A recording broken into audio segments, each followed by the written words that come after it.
Now, how can I do this in a very succinct way when I hit Bronzexuals up this week?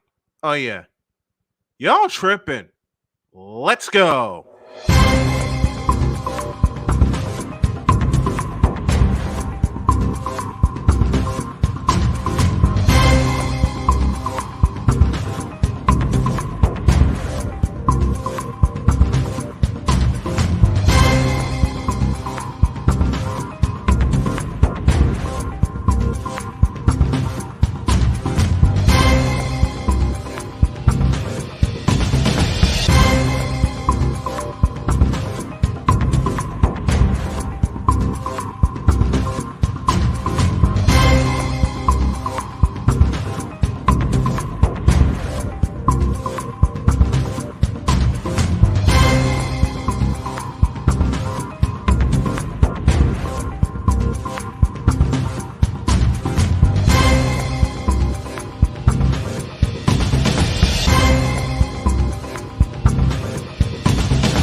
On your mark, get set. Let's go. I can't do it. We'll do it live. Do it live! I'll write it and we'll do it live! Mister, will you please wake up, wake up, wake up, wake up, wake up?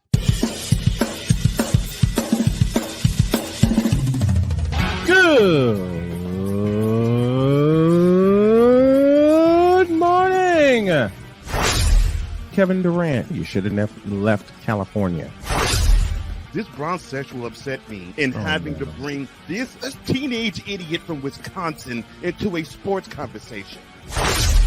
Are you really surprised the Cowboys are giving up on Ezekiel Elliott? Whoa. Hell no! Well, no one cares about baseball. Bitch, are you for real?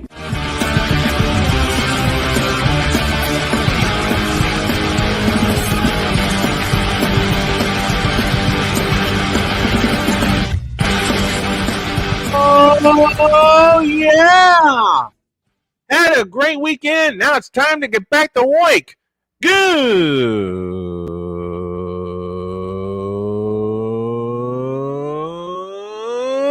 morning. Welcome to the Manic Monday edition of Snowman in the Morning. Glad to have y'all with us, and we are presented by BetUS.com. Hey, sports bettors, listen up. Your favorite sports book, BetUS.com, is back in our 30th year of action with live in-game betting, incredible odds with daily odds, boosters, props, and parlays, fast payouts, and exceptional one-to-one customer service. Hey, we got it all. And when you sign up and use the code Snowman, you will get a 125% deposit match on your initial deposit. Log on to betus.com or call 800-79-3887. That's 800-79-BET-US. BetUS.com, where the game begins. You know who we have today. We got Ryan McCoffey during hour 1. We got Jay Spivey during hour 2. Our text and call line is open and active. You can text at any time at 502-467-9619. Let us know what you are thinking. Let us know how we can make the show better. You can also join us via YouTube in the comments section and become a part of the growing Fanatics Feedback Zone. Our Feedback Zone is sponsored by Fanatics, officially licensed everything. And we want to give a big welcome to those of you listening on WQEE 99.1 FM in Atlanta.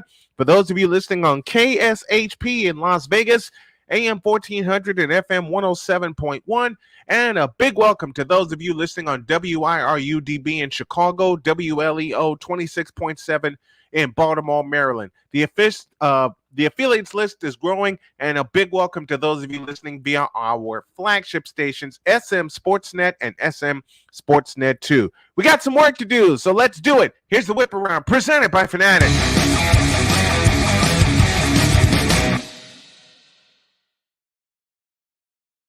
And the whip around starts in Las Vegas, where Jimmy Garoppolo passes his Raiders physical and is available to open training camp.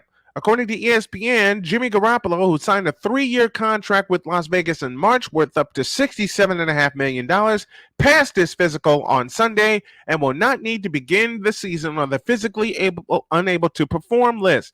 The 31-year-old, who broke his foot in a Week 13 game in December while a member of my beloved San Francisco 49ers, has been rehabbing the injury. It's still unclear, however, if Garoppolo will be limited by the injury. The Raiders opened training camp on Tuesday, where all the veterans are expected to report. Well, Jimmy, I hope all goes well for you in Sin City.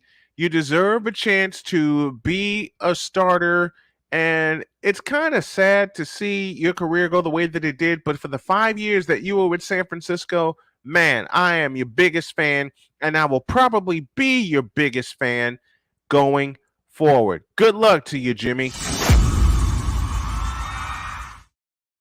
The sale is official as the NBA Board of Governors approves Michael Jordan's sale of the Charlotte Hornets. The group, led by Gabe Plotkin and Rick Schnall, according to a person familiar with the situation, has bought the Charlotte Hornets. The person spoke to the Associated Press on Sunday on the condition of anonymity because the sale won't become official for at least another week. The decision ends Jordan's 13-year run as majority owner of the franchise. He will remain on as a minority owner. He agreed to sell the team on June 16th. However, when an NBA owner decides to sell it, it must first be approved by the league's Board of Governors. Jordan's decision to sell leaves the NBA without a black majority owner. So what? So what? He ran the Hornets for 13 years. All right? So there's no black majority owner. Get over it. And I'm not saying this to be mean. I'm saying this because the right people should be in place, no matter what race, color, creed, or whatever, to run teams. You want teams to be competitive. And Michael Jordan saw that this team wasn't being competitive. And besides, he walks away with multiple $1 billion. Fools. Let's see what else is going on here. Jonas Vingegaard has won the Tour de France for the second consecutive year. The Danish rider won his second straight year as cycling's most storied race, finished Sunday on the famed Champs-Élysées with a huge lead built up over the main rival, Tadej Pogačar, the 2020 and 2021 winner. Vingegaard knew the victory was officially his again before the largely ceremonial stage at the end of the 110th edition of the Tour. He drank champagne with his Jumbo-Visma teammates as they lined up together and posed for photos on the way to Paris. It has been a 3-week slog over 3,000 kilometers. And I'm getting an update here from one of my Chicago cohorts. I'll get to that. It's been a 3-week long slog with 3,400 kilometers, 2,100 miles, with 8 mountain stages across 5 mountain ranges. He seized control of the race over 2 stages in the Alps. Congratulations, Jonas. Congratulations indeed on a job well done and winning cycling's most famous yet grueling race. Deshaun Watson is back in the news again, as there's a noticeable difference in his demeanor. This summer, football, the game that kept him on course while growing up in rural Georgia, is again at the forefront for the Cleveland Browns quarterback, who's believed he's emerged as a better person from a troubling personal time. Deshaun said, quote, "I'm in the best spot of my life." Watson was suspended for 11 games last season by the NFL for violating its personal conduct policy after being accused by more than 24 women of sexual assault and sexual misconduct during massage therapy sessions. Following the team's second training practice on Sunday, he said he's not the same. He says, quote, "I'm in a different space, feel really good, comfortable being around the guys in the locker room, the coaching staff, the organization, and just the city of Cleveland. The whole situation changed me. It was a situation where I had to lock in on myself, channel, and really know who I'm surrounding myself with, and just really who's going to be there and support me even at my lowest point. The last few years have definitely been the lowest point in my life, but that's a part of life, and I grow from it. I learn from it. I continue to move forward and continue to show my real character, my real personality, and who I am. There are two civil, close quote, there are two civil lawsuits remain pending as Watson is dealing with a new pressure as he tries to live up to the guaranteed $230 million contract the Browns gave him last year. Is Deshaun Watson, as a quarterback and a quarterback only, really worth $230 million and all of it guaranteed? Snowman says, oh, hell no. Moving along, as the Dallas Cowboys Zack Martin weighs training camp holdout. The Dallas Cowboys could be without one of their key leaders when training camp begins next week. Six-time All-Pro offensive guard Zack Martin is considering not reporting to camp to convey his discontent with his contract. The 32-year-old has been a linchpin of the Cowboys line since he was selected by the team in the first round of the 2014 NFL Draft. He's been selected to the Pro Bowl in 8 of his 9 seasons, the lone exception coming in 2020 when he played in just 10 games. Martin has 2 years remaining on his contract, in which he and the Cowboys agreed in March to restructure. He is set to earn $13.5 million this year, with his $7 million less than the annual value of the league's top-paid guard, which is the Atlanta Falcons' Chris Lindstrom. Explain that to me. Martin is due a non-guaranteed $13 million base salary next season. Oh boy. And the world turns again around the Dallas Cowboys. My next 2 words are as follows, and people are not gonna like it. Who cares? The Tennessee Titans have revealed their throwbacks that they are going to wear. And that concludes this session of the Whip Around.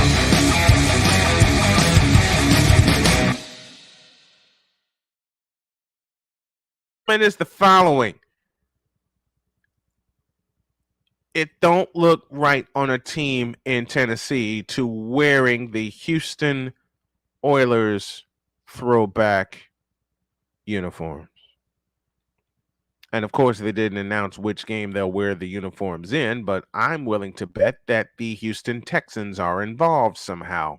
I'm just willing to bet that's going to be one of their opponents. I don't know why I get that feeling. I just do. Ay, ay, ay. What can you do? What can you do? The Houston Oilers are somewhat going to be honored. And I really don't care because it's the Tennessee Titans. It's not the Houston Oilers. Look, Tennessee has got their history in Tennessee. All right? Give the Oilers their history back, will you please? Just do that. Give the Oilers their history back. Give them the team back.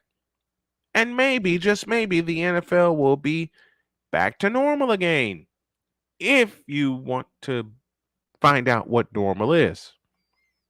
And a lot of people just don't. They just don't know or understand the history.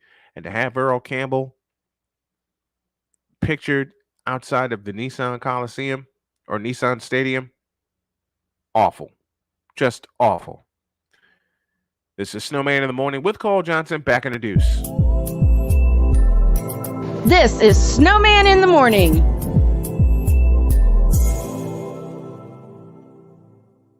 CSTV will air the Big Three, and I'll call the doggone games. Ice Cube, bring your show out west, and we'll handle it. I'm making a public plea right now. You want some fair coverage? CSTV will air your games, all of them, and I'll call as many as I can. We'll do a simulcast, television and radio. It's an area I know best. Television and radio. And yeah, I'm putting it all the way out there. So you know what, Ice Cube? I'll make this plea right now. Me, a small-time YouTuber, a small-time broadcaster, according to a lot of people, which I don't listen to, put your games on CSTV. Put your games on CSTV. Give us a little funding, and we'll do the rest. where sports is the base, life and fun are the results. This is the Brian Snow Show. Your afternoons just got better with the Brian Snow Show. Weekdays, 4 p.m. Eastern. Come on aboard and enjoy the ride, folks.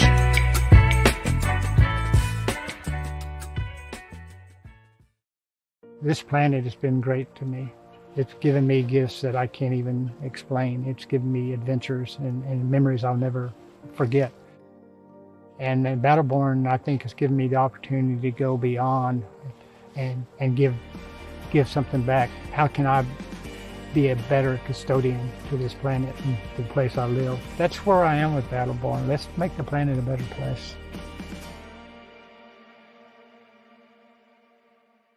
Now, I'm known as the guy who can fix just about anything, but the technology in most appliances requires very special training to fix. And that's why my family has Choice Home Warranty. Choice Home Warranty covers over 25 major home systems and appliances. That's your AC, heating, plumbing, kitchen and laundry appliances, and so much more. Call Choice Home Warranty now before something breaks down. Get protection for your heating, AC, plumbing, kitchen and laundry appliances, and more. Call 800-973-6121. 'Cause we take this job so serious. What in the all types of blue hell? This is Snowman in the Morning with Cole Johnson.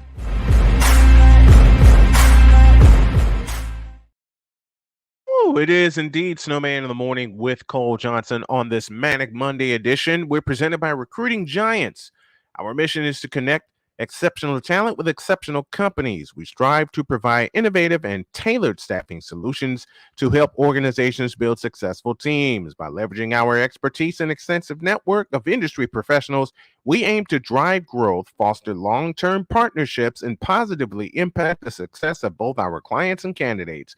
We are dedicated to delivering exceptional service, exceeding expectations, and becoming the preferred staffing partner for businesses looking to recruit top talent.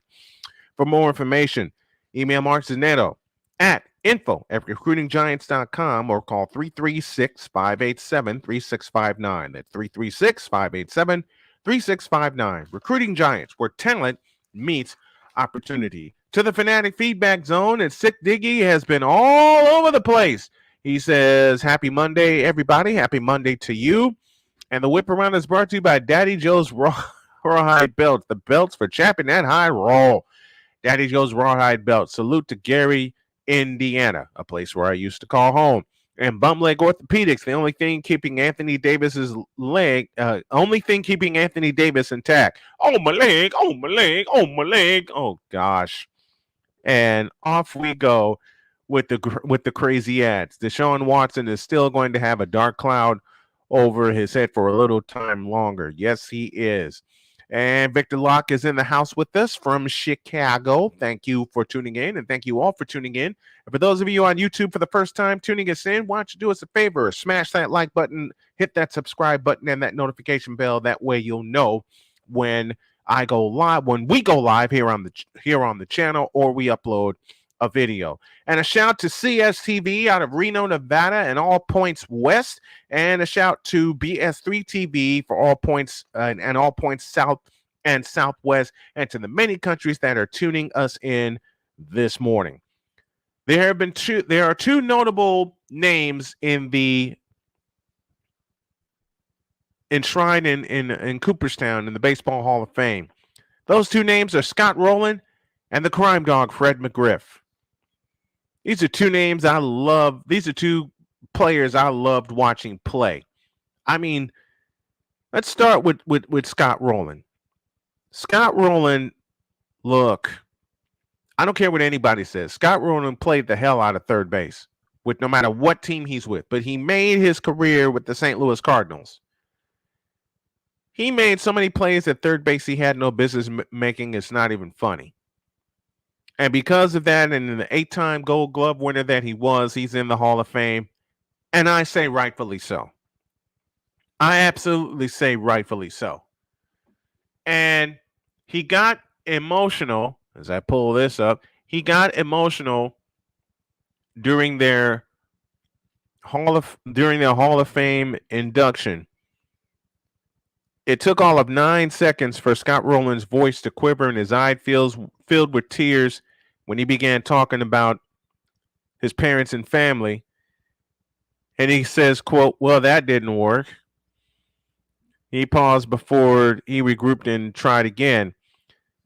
And he adds, quote, "Baseball was my career, but it's not my story. I dreamed of being a Major League Baseball player, but I was not raised to be a Major League Baseball player. I was raised, I beg your pardon, to be honest, to work hard, and be accountable for my words and actions, and treat people with kindness and respect.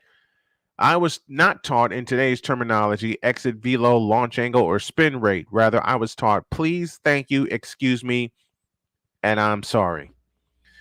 Oh, Rolen spent most of his speech talking about the love for his parents, Ed and Linda, as I do for my parents, William and Myrtle, saying it was truly a blessing for them to be in attendance celebrating his greatest honor, and it is his greatest honor.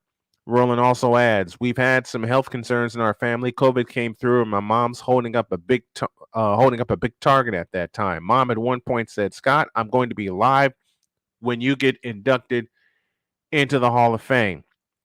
That's kind of grim. That's where her mindset was. And for them to be there today, for my whole family to be there with some of the challenges we've had is absolutely everything. And Rolen comes out of Jasper, Indiana, a place I'm very, very familiar with. As mentioned, an 8-time Gold Glove winner, and he gave me the simple mindset that would never allow myself to be unprepared or outworked. Wow. Wow. What can you say to that? What can you say to that? Because he never allowed himself to be outworked.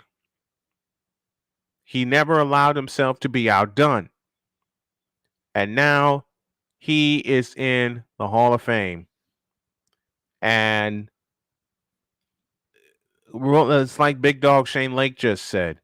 Rolen and McGriff got their flowers and well deserved. Both played the game right. Preach that again.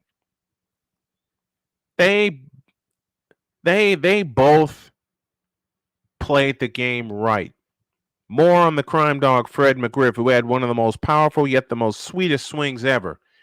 The youngest son of a TV shop owner and a school teacher, Earl and Eliza, talked about being cut from his high school team as a sophomore. He could have pouted. He could have lashed out at his coach, Pop Cuesta. He could have blamed everyone but himself. McGriff said, quote, "I could have quit playing baseball, but I didn't. Instead, it motivated me. I started riding my bike about 3 miles each way to get to the gym. I got stronger, and I continued to play ball," close quote. He and his close friend, Dave Magadan, who had a 16-year career in the Bigs, started hitting for hours every day. He began reading hitting guru Charlie Lau's book, The Art of Hitting 300, so many times he nearly had it memorized. He went from hitting 148 without a homer in his first minor league season with the New York Yankees to becoming one of the most prolific power hitters in Major League Baseball history with 493 homers. Man, I would love to have seen him get 500. He became the first player in baseball to hit at least 30 home runs with 5 different teams. McGriff said, quote, "Since elementary school, my goal was to play in the major leagues, and I exceeded every expectation I could ever imagine. Honestly, I would have been happy playing just one day in the big leagues, but I can tell everyone a computer can't measure what's in someone's heart. Ain't that the truth? And I always had heart growing up in Tampa, Florida. It's been a long journey. I encourage you, whatever your dream is, to never give up. Always remember to stay true to who you are. There will be fires along the way, but those fires can ignite the spark for the next season of your life." Close quote. Both of those stories. Never give up.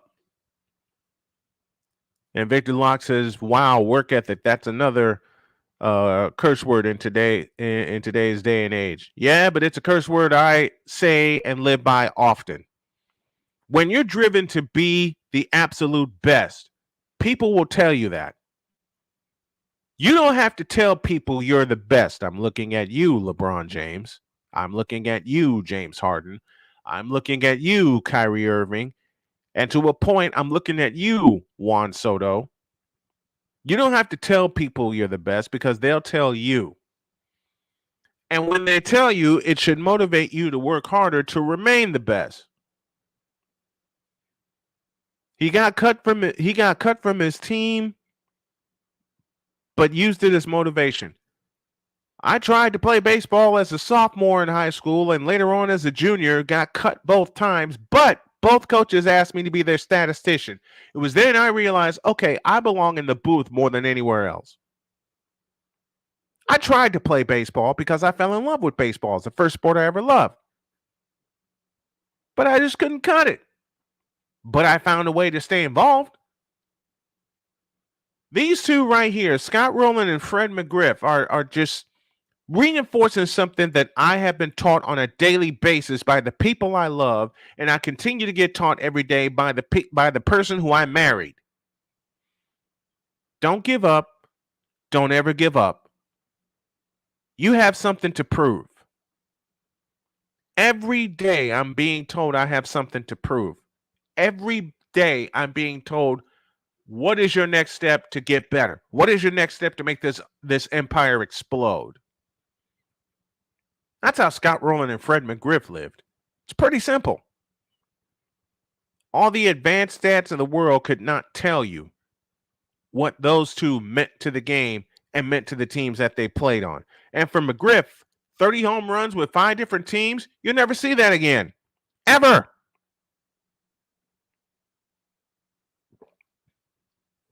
You will never see that again.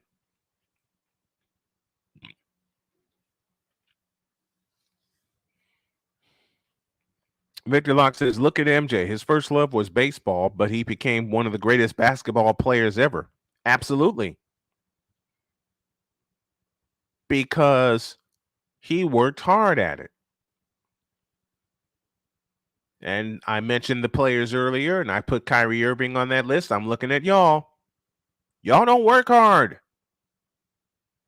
I would put the word enough at the end of the sentence, but if you've seen them play, and you can say the same about some other professional athletes in different sports,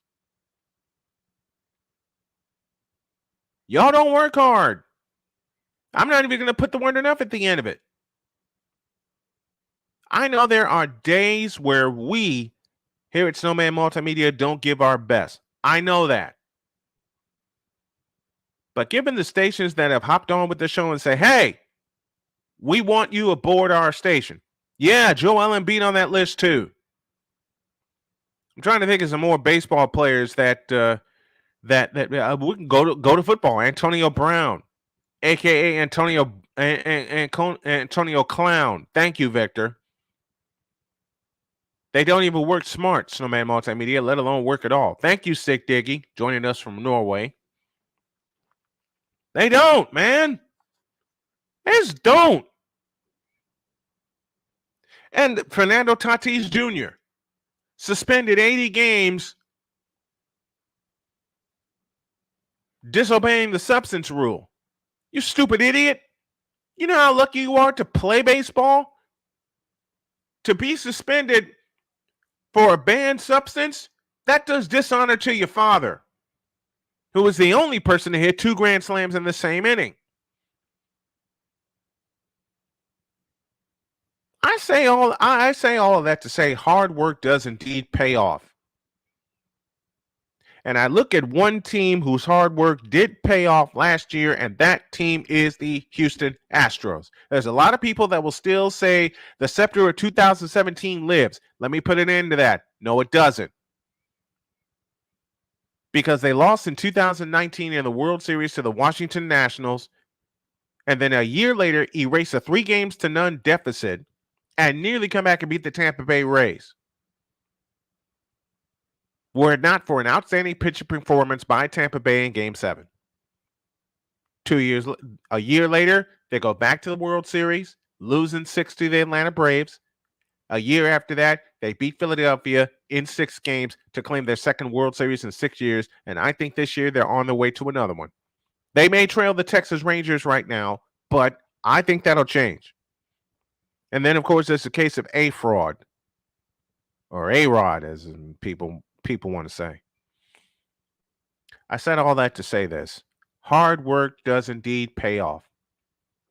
I echo the words of Jim Valvano. Don't give up. Don't ever give up. We're not giving up here.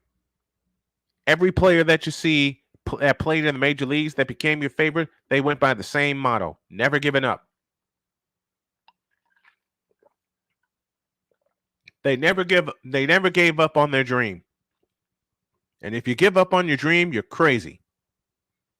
I've got two of them right here. This is the first one, the Snowman Stadium Tour. I'll talk more about that when we get back from the break. Here's the second one. I'm going to do this game tonight, Monday Night Baseball, here on the channel.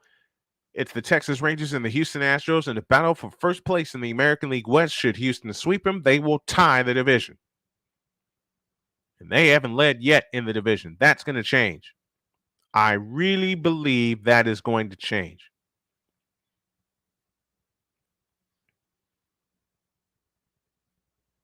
But then again, why would some people not believe in work ethic? Why would some people believe in work ethic? Let me change my question. Why do some people in this country and in this day and time don't believe in hard work and work ethic? My work ethic was challenged many, many times over. I'll give you this bit of admission. My work ethic was challenged many hundred times over, and every time I deserved every single challenge I got about my work ethic, about how much work I put in. Hell, Victor even challenged me at one of my lowest points. He even told me, quote, "If you let this drop and someone else pick it up, you're stupid for doing so, and you deserve every backlash that you get." That was after I was diagnosed with type 2 diabetes, and I felt lower than dirt. Oh, this is before it cost me 3 weeks in the hospital, and the people wondered who I was, and I wasn't feeling right. Victor has challenged me. Jody has challenged me. Shane Lake has challenged me. Cole Johnson has challenged me. And I will answer them all again. Hell, Dave Martinez, after winning the 2019 World Series, said something that stuck with me forever. On the field at Minute Maid Park in Houston, when the Nationals started that year, 2019, 19-31. 19-31.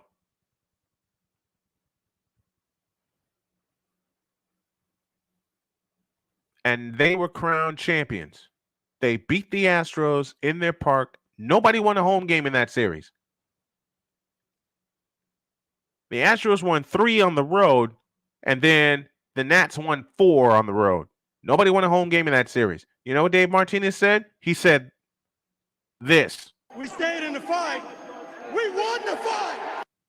We stayed in the... Let me play it again. We stayed in the fight. We won the fight. We stayed in the fight. We won the fight. Stay in the fight and win the fight, folks.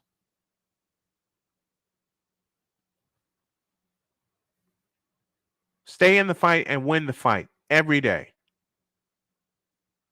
That's why Scott Rolen and Fred McGriff are rightfully in the Hall of Fame. They stayed in the fight, they won the fight, and they were given the greatest honor.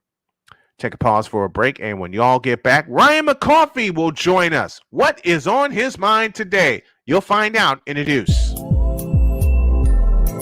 This is Snowman in the Morning.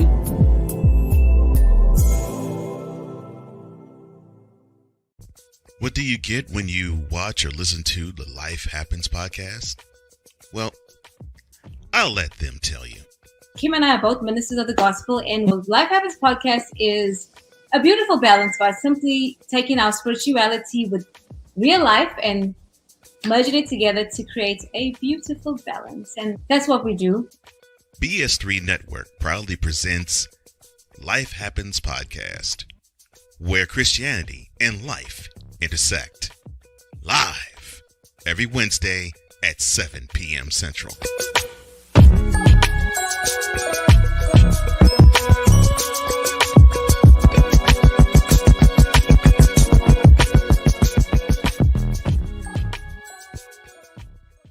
Here's an important message from the Diabetes Solution Center. Do you like pricking your fingers to test your blood sugar levels? No one does, but it's important to maintain your health. And now, by wearing a small remote device called a continuous glucose monitor, or CGM, you don't need to prick your fingers anymore. It's easy to use and helps you make more accurate diabetes treatment decisions. If you are testing your blood sugar 3 or more times daily, injecting insulin, or using an insulin pump, call the Diabetes Solution Center right now. And if you have Medicare or most major insurance coverage, you may be able to get a new CGM at little to no out-of-pocket cost. Shipping is free, and we'll even bill your insurance company for you. If you are testing your blood sugar 3 or more times daily, injecting insulin, or using an insulin pump, call the Diabetes Solution Center right now to learn how to end the painful finger sticks and get your own continuous glucose monitor, or CGM, at little to no out-of-pocket cost. 'Cause we take this job so serious. Man, I went home that day and talked to my wife, Vicky. And Vicky was like, "What's wrong with you? You pissed off?" "Yeah, I got this partner I'm working with back in the radio station. The Negro be lying." What in the all types of blue hell? Yes, it's Snowman in the Morning with Cole Johnson. Only the legend that is Chris Bass could produce a line like that and have the entire panel in a fit of hysterics. 36 after the hour. Ryan McCoffey is on the way. But only Chris Bass could produce a line like that and just have everybody in a fit of hysterics. Lord knows I was. And I worked with him. Loved every minute of it. Loved every minute of it. All right, while we wait on Mr. McCoffey, to the Fanatics feedback zone, Victor Locke says, here's a name for you, Snowman, Milton Bradley. Oh, dear God. I may have flown up the handle this past Friday, the legendary Brian Snow show. Yeah. You did. You did. All right, I believe we are ready. I believe Mr. McCoffey is here. He is. And do we know what's on his mind this morning? Are we going to know? You're going to find out right now. This Coffee with McCarthy is sponsored by Steph Curry Cognac.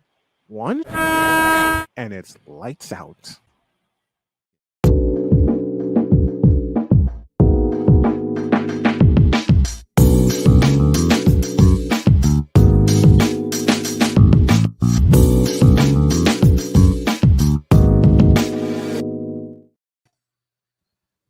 What the hell is that?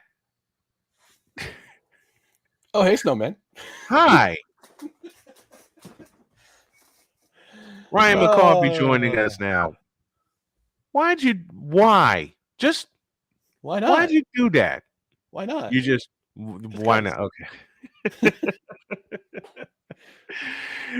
I see a lampshade rocking back and forth as the opening theme is playing for you. All right, what you got for us this morning, my friend? So I did a experimentation over the weekend. Friday night, I did a little bit of the alternative play-by-play, or as I call it, APXP. I got that. It's hard. I caught that. Really? It's tough. What tough. gave you that idea? Well, I think part of it is the fact that you're relying on a television feed as opposed to being at the stadium or the arena that you're at. You have to wait on the transitions and kind of fill time if you're just by yourself. You have to fill time between plays and give factoids and all that other stuff. So it's I mean, but you know what though? Practice makes perfect. Mm-hmm. And this was a great way for me to kind of get my feet wet for the alternative play-by-play. I JJ play-by-play by JJ. He does an amazing job. You do a splendid job as well. It's especially if it's your first time doing it in a while. Because I did some play-by-play for an alternative football league down in Louisiana. Yeah. which was 8-on-8 tackle football, outdoor football. I did that for a couple of times for Belly Up Sports. Haven't done it in a while, so it's just it's tough. It's tough, but again, practice makes perfect, and that was just good practice. Yeah, I'll definitely go back and watch my stream again just to make sure to see if I made any mistakes or any, if there's anything I can just kind of things I need to learn for myself. I'll take any and all advice. So what part of that was the toughest for you? What part of that was like the one thing that, the one problem you kept running into during your broadcast? I think it was the TV transitions, because I was relying on the CFL Plus stream, and I was relying on their transitions, because you know how TSN likes to do the transitions between every play, and sometimes when they come back late, or they're showing the replay, and they're showing the next play in progress. Right. And that's a little tough because again, you're not at the stadium. You're relying on another feed. You're relying on TV. Television, as opposed to being there at the game. So also it's difficult it's difficult when you don't have a spotter of your own. Right. Because back when I was in college, when I was completing my degree, I had interned for a radio station in the summer of 2019. And I got to hang out with my buddy Closer. We call him Closer because his last name's His last name's Mariano. We call him Closer. Interestingly enough.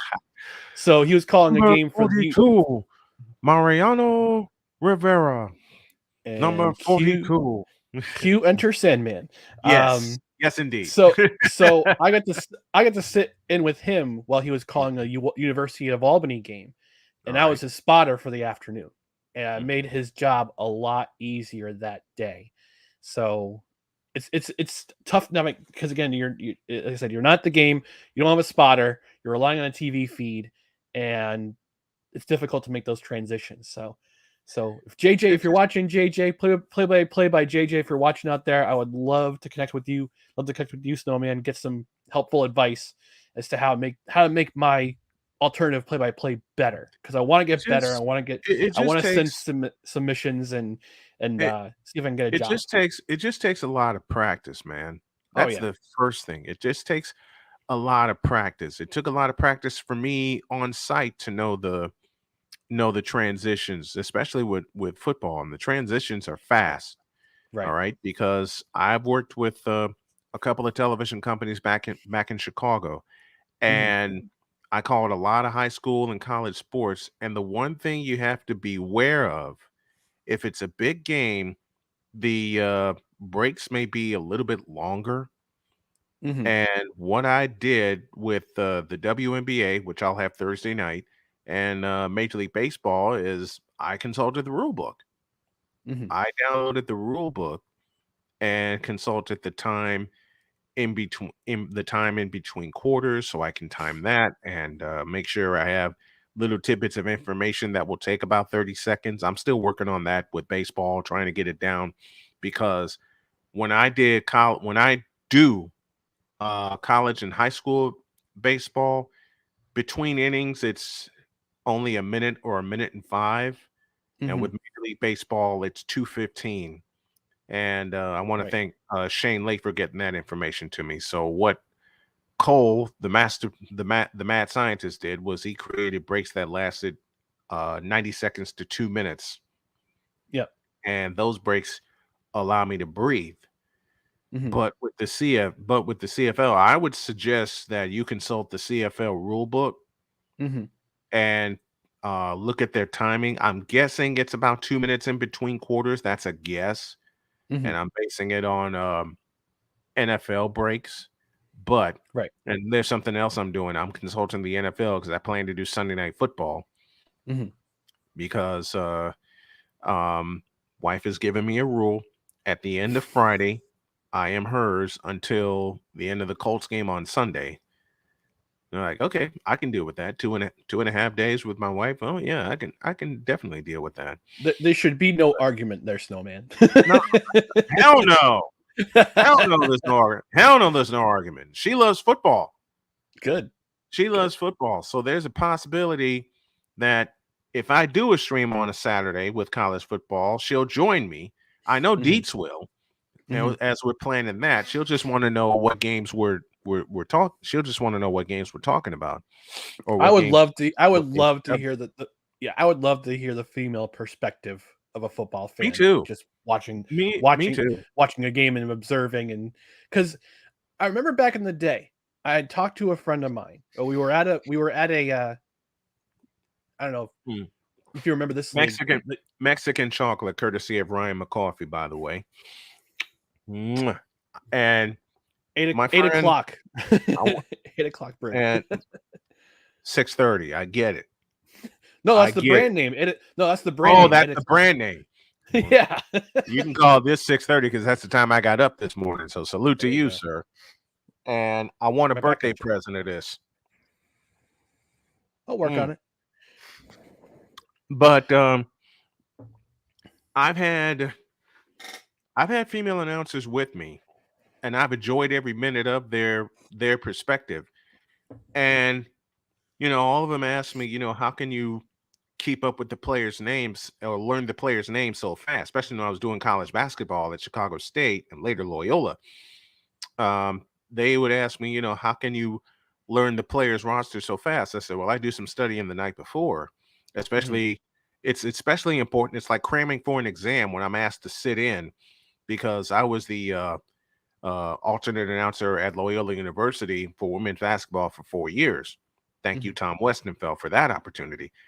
And that came about by accident because he knew I did a lot of play-by-play for high schools, and he was the voice at Loyola. He did women's basketball. He covered men's basketball. And he called me one day, and I didn't have any plans that weekend, none. And he goes, "Can you sit in for me at Loyola?" Sure. Who's the opponent? He told me who the opponent was, so I immediately went upstairs to my office, and I started digging. I started doing research. Let me tell the prospective play-by-play announcers this: if there's one thing you're going to do a lot of as a play-by-play announcer, is research. You're going to do it before the game, you're going to do it during the game, and you're going to do it after the game. Because if you decide to take this on and make it even a weekly game, and I know some folks that do. I know, look, Robert Ford of the Houston Astros is one of my best friends. Dave Sims, TV voice of the Seattle Mariners, same thing. I see the research that they do, and it's nuts. I see the same thing for Matt Taylor, who joins me every week talking Colts. Yep. Same thing. The research is, and I know you did this before your game Friday night. I know the research had to have been crazy for you, getting ready for it. Yeah, one of the other difficult parts was the fact that the depth charts didn't come out until Friday morning of the game. Right. So that was a bit difficult. Although I knew some of the news about the Hamilton about Hamilton. Yeah, because we covered the CFL here. For those of you that think we don't do anything else, we cover the CFL.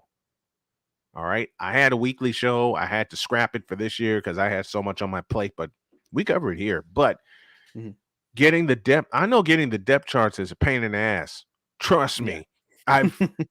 I've made many a call and researched many a website. And with what Dietz and I are going to do this year, I know getting the depth chart is going to be paramount for me, because what I do, and you may want to try this, what I do is I draw the depth chart.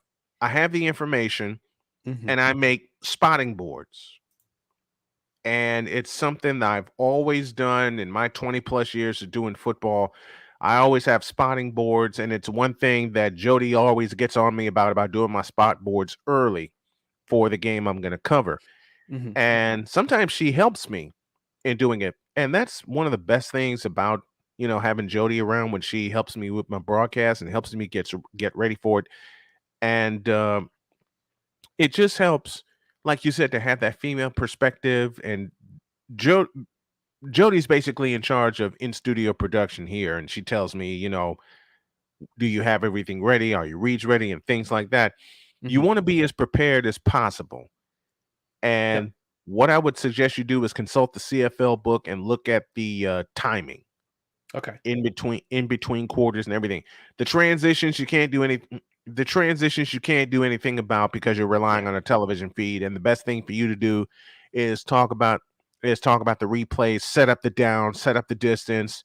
Mhm. And when they quickly come back and then they're into it, you can just go into the description. That's the best you can do, because TSN loves having like 30-second replays instead of 15. Yeah. That's been TSN's tradition. Hey, I was a subscriber to TSN Online. Trust me.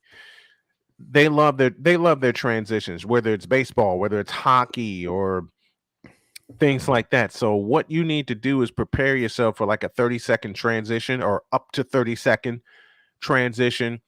Set up the play. When they come back and they're in motion, you say something like back to live action, Crumb back to throw, steps into the pocket, and then you continue on with the play. That's how you can counter those.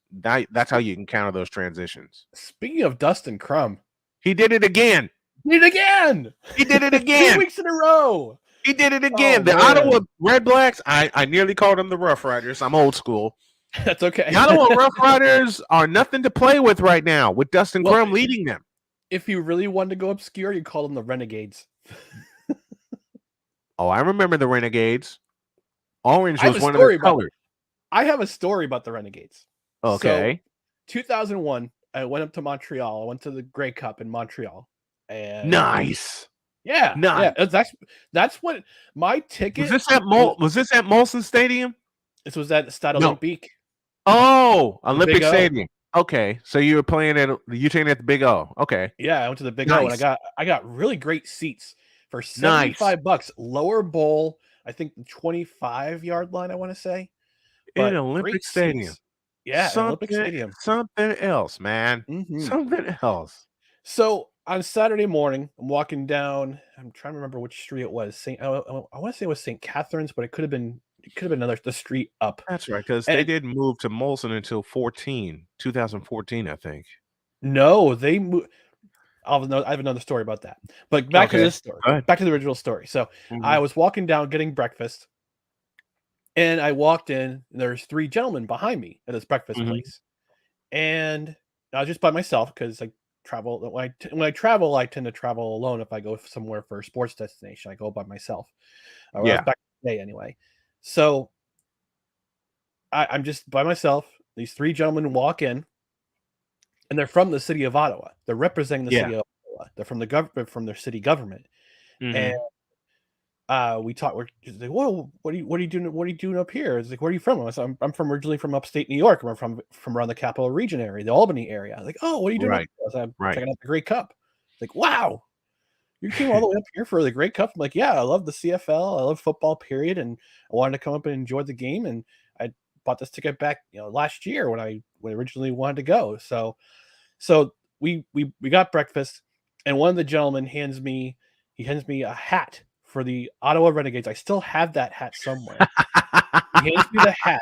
He hands me a pin, and he invites me to the city of Ottawa. They're hosting a Grey Cup party at the Queen Elizabeth Hotel. Wow. So that afternoon, I go to that party. I go, the Grey Cup is there. They have the owner of the Ottawa Renegades at the time. He was there. Got to meet him. Got to meet Eric. I think it was Eric Tillman, who was the GM at that time. Yeah. Got to talk to him a little bit, introduce myself, just talk to people, random people. They loved the fact that an American was coming to check out their game. And it was a blast just meeting these guys, just randomly happen to meet these guys. I get a hat, I get invited to a party, and it's a story for my own storybook. Yeah. Very nice. Yeah. Very nice. Well, when I do my stadium tour, I already have a plan to end it in Vancouver at the Grey Cup next year. But I have the feeling it's going to continue because I already have like a 2-year plan in mind. I got to go over this with Jody. And I think she's got a surprise for me to help raise money for it. But I'll talk about the stadium tour at the top of the next hour. Actually, I do have a question for you. For you. Yes, sir. So, out of all the stadiums you're looking to go to, which stadium are you looking forward to going to the most, and why? I'm betting it's Levi Field, but I'm suspecting it's probably going to be a surprise. That's one of 4. that I'm looking forward to the most. Okay. Of course, Levi's Stadium. I never had a chance to see Candlestick Park, but I want to see Levi's Stadium. I want to see all the stadiums in San Francisco. Levi's, Chase Center, Oracle Park. I want to see them all. I want to see the new house. I want to see the new Yankee Stadium and sit in the press box. I've been to Yankee Stadium. Yeah. Nice. I want to see I want to tour the new Yankee Stadium. I want to see the press box where John Sterling sits. Because that's what I did in Kansas City. I have a story about John Sterling. So I went to Yankee game. I think it was in 2016 because I've been to both the old Yankee Stadium and the new Yankee Stadium. Yeah, I've been in the old house. I've been in the old house. The new stadium is pretty great because it's wide open. So if you're going to a concession stand, you can still watch the game. So it's wide open. It's great. Nice. But I remember at the end of one game, I see John Sterling walking by me, coming out. He's got his briefcase. He's got his coat. I don't know why he's wearing a coat when it's like 90 degrees. and freaking humid. Because it's probably air conditioned in the booth. That's my guess. And also he's a professional. He's a professional broadcaster. So, but I remember him being just very short. I'd probably say he's no taller than 5'7". You think this man is just this great voice, this baritone who would be at least 6 feet tall, leaning towards bass voice. Yep. Yes. 5'7". It's like finding out who the voice of Optimus Prime was. Optimus Prime, I forgot his name. I remember his name from the original Transformer cartoon. Optimus Prime, the guy who voiced it. Great. Yes. It's a great voice. And you find out he's this really small dude with a mustache. In fact, I'm going to look that up right now. That's kind of reminded me of Peter Cullen. That's kind of reminded me of the guy who did the Juggernaut in the X-Men movie. And I watched the movie and I'm thinking, okay, he's like this great big guy. No, he's I think he's all of 5'9" and 224 pounds. But so of course, he'd be more Ram from Masters of the Universe than but you already know. But you already know the line that made the movie. I'm the Juggernaut, bitch. Yep, that's a line that made the movie. So you don't have to hear anything else but that. Yeah. So the reason why I asked about the stadium tour is because next summer, when I go to North Carolina again for my vacation, myself and my party, the party I'm with, or hoping to stop at Camden Yards for a game. And I already looked at the 2024 schedule. The Orioles are playing the Astros the weekend we're going to North Carolina. So we're going to stop at Camden Yards, go to a game. I'm going to hopefully meet up with my buddy Eric Arditi from Barstool Sports. He's been on my podcast a couple times. Great guest. Awesome dude. Loves to talk Orioles. That's a guest I'd love to have, and that's a stadium I'd love to see. I want to see Camden Yards.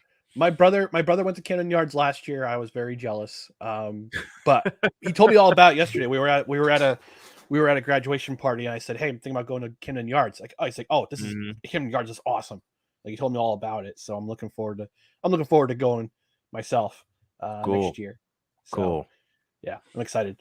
But yeah, I know I want to see Levi's. I'm praying we get F that. We're going to get enough traction that we go see Allegiant Stadium. And I'm already You mean the world's largest Roomba? World's largest Roomba to house Super Bowl 58. That's what it looks like. I want us on Radio Row. I want it so bad. I want it so badly. And that's one place I want to see. Because one of my favorite college teams was the UNLV Running Rebels. Mm-hmm. That's one arena I want to see Thomas and Matt. Tarkanian, the Shark. Tark the Shark. I will warn you. I will warn you about MetLife Stadium. Mm-hmm. It's sterile as hell. It's cookie cutter. It's. I don't think I want to see MetLife Stadium. Well, I'm gonna see MetLife Stadium. It's the Snowman Stadium tour. Snowman, I know. You gotta go to the stadium. I gotta see MetLife. But I will Stadium. warn you. But Is the old house? Is the old Giant Stadium still up? Nope. No, it's they blew it up. A parking garage is there. It stands where doggone it. Old Giant Stadium used to. You know be. what Well, I they did built it right get to next see? door. You know what I did get to see through New Jersey? I did get to see Meadowlands Arena. I did get to see Meadowlands Arena, and since I did we go have there. Cool I McCain in the went there. house, Yeah, and since we have Cool McCain in the house, I can't wait to see Lincoln Financial Field on this tour. The link. I want to see the link. The link, Citizens Bank Park and Wells Fargo Center, they're all in the same block. Nice. The way that the city of Philadelphia built those stadiums was brilliant. All in the same block. They share the same parking. That's what they did in Kansas City. The only time it's a real bear is if Eagles and Phillies games run against each other. Run against each other. Yep. Because you got people like coming last out year with the playoffs. Yep. Like exactly. Like last year with the playoffs. Exactly. You know, I did. That's what they did in Kansas City. Because I got my tour of Kauffman Stadium, and across from it is Arrowhead Stadium. Did you know Kauffman Stadium is in Missouri and Arrowhead Stadium's in Kansas? Yes.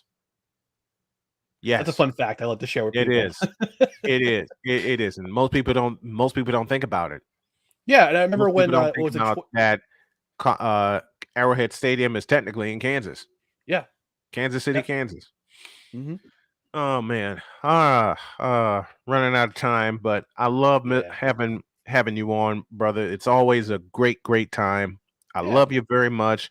When's your next one? When's your next call? Tonight, next call is probably going to be Sunday at 6:50 p.m. Eastern time. Calgary is visiting Montreal, and the next, and Calgary's coming off. Calgary's coming up. I've been to Molson Stadium. It's small, but it's loud. Mm-hmm. And as far as no credentials required goes, tonight 8 p.m. we're going to be reviewing Miracle. And we'll get into our all usual shenanigans on Monday night, leading up to football season. So stop on by. Justin has got to be a guest here with me to talk Seahawks. I need to remind him of that. You must arrange that for me, because I'm going to tell him face to face that the Seahawks ain't got a chance in hell to win the West. He's probably very cognizant of that, but he's just very happy that they're still successful. I mean, surprisingly, last year I thought they were going to tank last year, but they were they were like, nope, we're not going to tank. We got, and I'm glad they didn't. And I'm glad they didn't. Yep. Denver Broncos, however, Sean Payton or not, they're going to tank. I'm sorry. Did I just let a prediction slip out? Maybe. We'll see. We'll see. Thank you, brother, so much. I love you. We'll do it again next Monday. Thank you. Absolutely.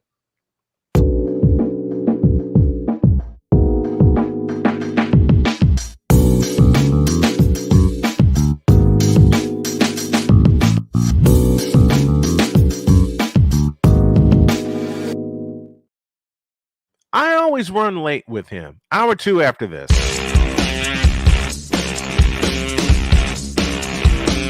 This is Snowman in the Morning.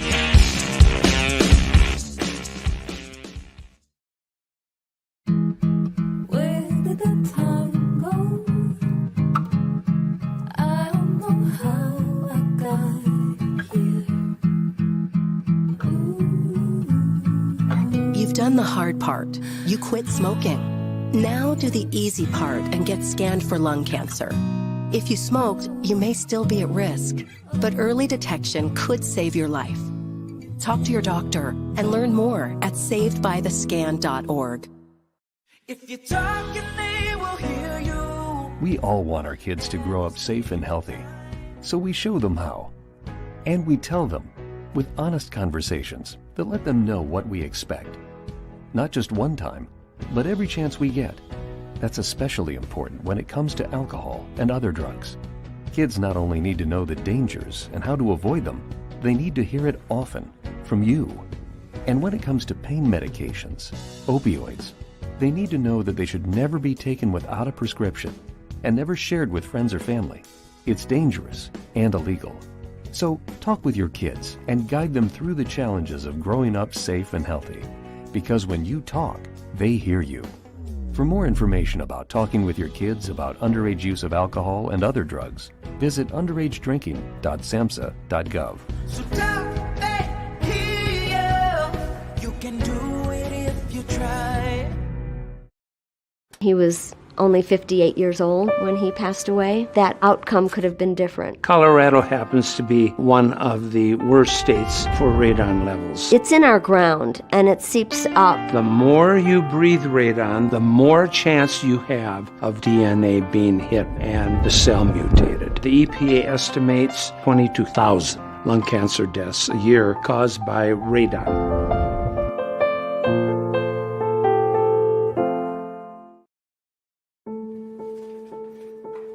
We all make choices. When it comes to alcohol, kids make choices whether to drink or not. Bye, Dad. Bye-bye. Remember, I'm going to Alex's party tonight and sleeping over. Have fun. Hey, have a seat for a second. Remind me about that party again? Alex is just... And adults make choices whether to talk about it. That's true of parents and every other trusted adult in a kid's life. Kids want to know our expectations when it comes to alcohol and other drugs. They want guidance and honest answers to their questions. And it makes a difference when the message is consistent and part of everyday conversations. So talk with your kids and help lead them on a positive path. Because when you talk, they hear you.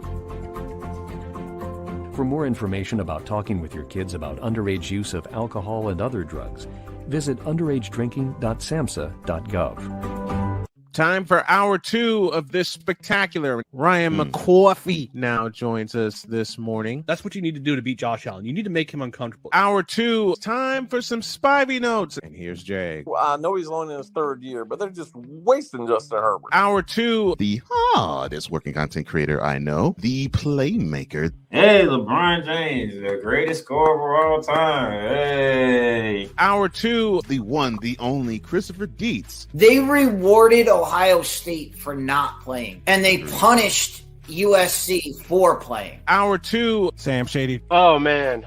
It's been a roller coaster ride if you were a Philadelphia Stars fan. Hour 2, that's Big Ben, the man in charge of the BS3 network. And if I see Kurt 2 Chainz Cousins out. Hour 2, Chris Bay's joining us. Oh my God! Oh, this game! Oh, way to go, Sammy! Hour 2, was El Jefe. Oh man, I thought I missed it. What in the all types of blue hell? Time for hour 2 of this spectacular, and it starts right now.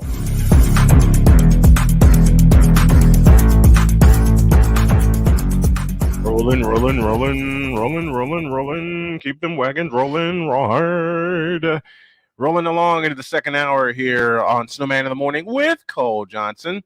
This part presented by SeatGeek. Looking for the best way to experience live events? SeatGeek has you covered. I'm feeling a sneeze coming on. And here it is. Excuse me. Try again.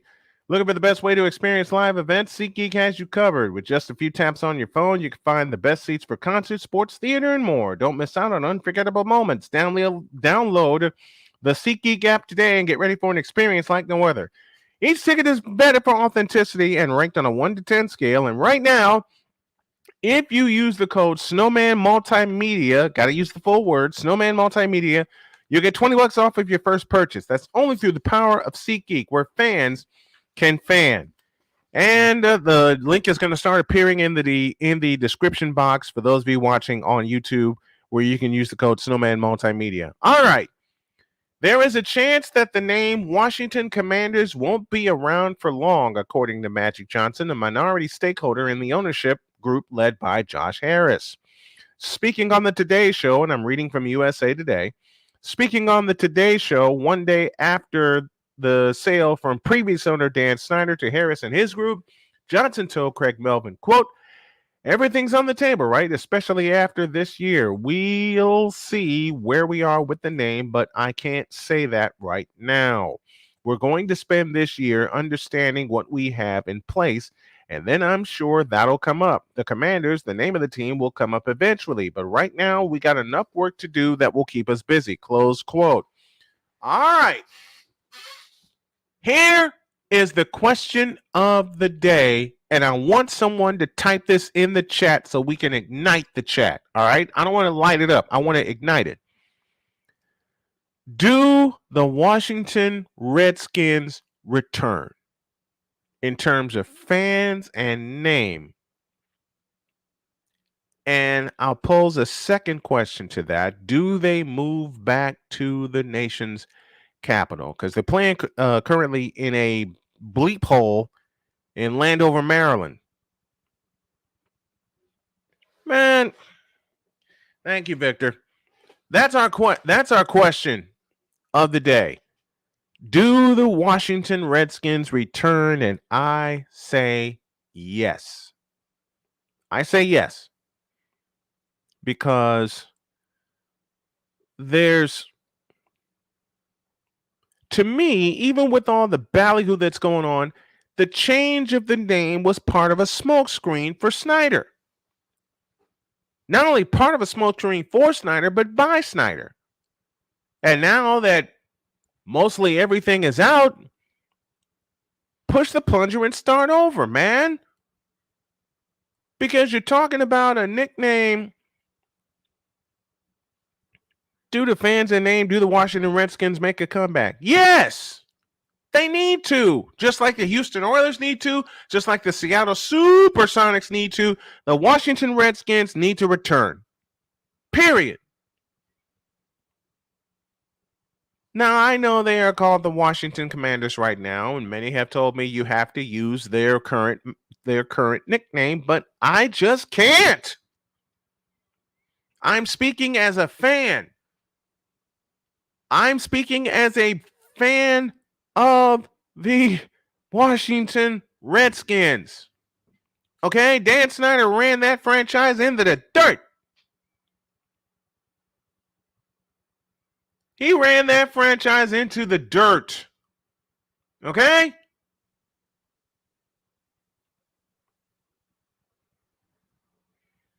I can't see it any other way. Bring the mascot back, bring the song back, and you hear the song in the background. Bring it all back, man. The Washington Redskins need to be reborn. You want to really do it right? Do what the Fighting Illini do. You talk with the fans in the area and any tribes in the area. Hey, can we use the name Washington Redskins? Will you be offended? I mean, 87 years of history blown to smithereens because Snyder was afraid of losing sponsors. No, you don't change the name Redskins, we're going to back off as a sponsor. See you later. I'll just get more.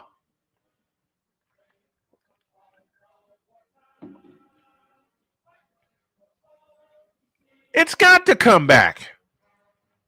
And you're right, Victor. No one asked for a name change. It was forced. It was forced, damn it. I got people saying, oh, you can't say that. Oh, yeah? Watch me. That name was forced. It had no business being changed. It had no business being changed whatsoever. I said it. I said it and I meant it. And I've asked this question so many times over. And do the Redskins change? Do the Redskins change their name back? They better. Damn it. I mean, my team may be the 49ers, but I'm used to the Washington Redskins. I'm used to the Houston Oilers, for God's sakes. I'm used to the Houston Oilers and the Washington Redskins. It needs to come back. I'm sending this to a friend of mine to make sure he can tune in.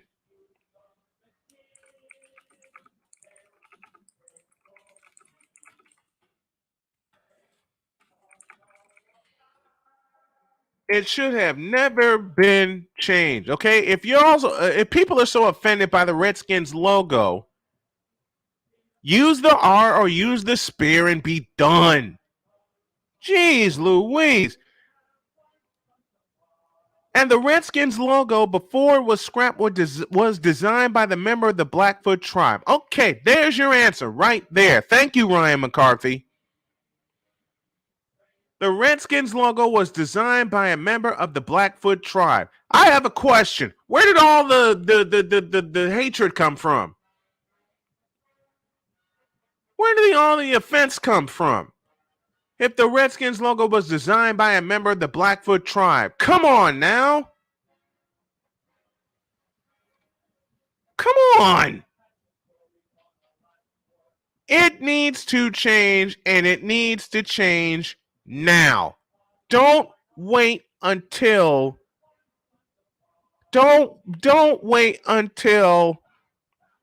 a year from now. If you can have some influence and change the name and have everything invoked before listen, they erased the logo in July of 2020 and went with the name Washington Football Team, and it was done 2 months prior to the season starting. You can do it again. You can do it again. Why the hell not? Why the hell not? You know, the fans are so apathetic right now to the Washington Commanders. You want the fans back? Bring the name back. Bring the band back. Bring the tradition back to the Washington Redskins. Isn't that the name of the song? The song that I'm playing right now? Hail to the Redskins. But you can push the plunger and start again and rebuild that fan. You got a built-in fan base, for God's sakes. You know why a lot of the fans left? Because you changed the name. You took tradition away. I'm willing to bet you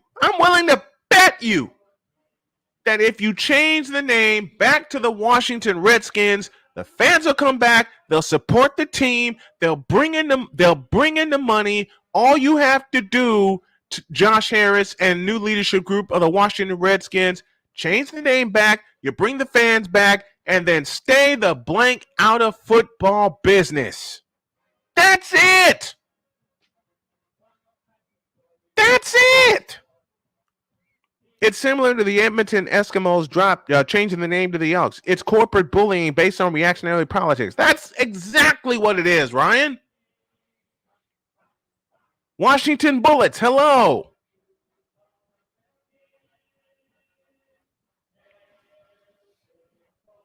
It ticks me off when tradition is erased because of corporate bullying. If I were the owner of the Redskins and someone came up to me and knowing I got billions of dollars in my back pocket, which I will have with Snowman Multimedia coming up very soon. I said it.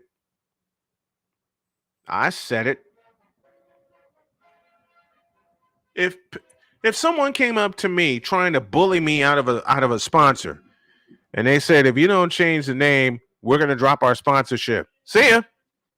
Peace out. Don't let the door hit you in the ass on the way out.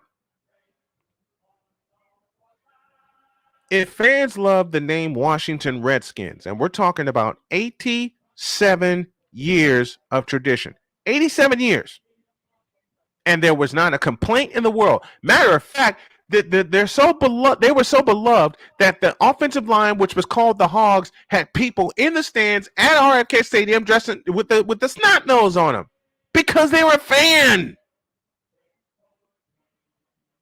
And I said snout, and I should have said snout, not snot. I'm sorry, I meant snout. They had the pig snout on their nose.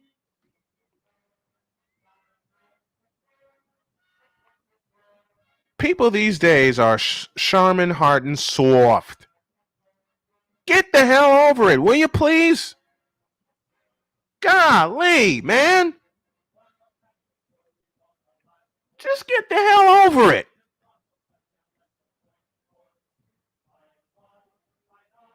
I'll let the song take us to break.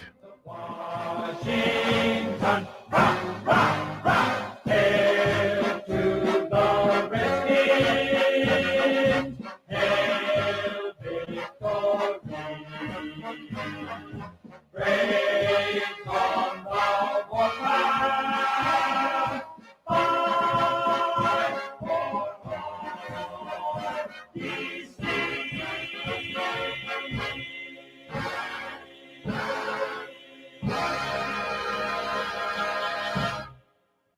Back after this.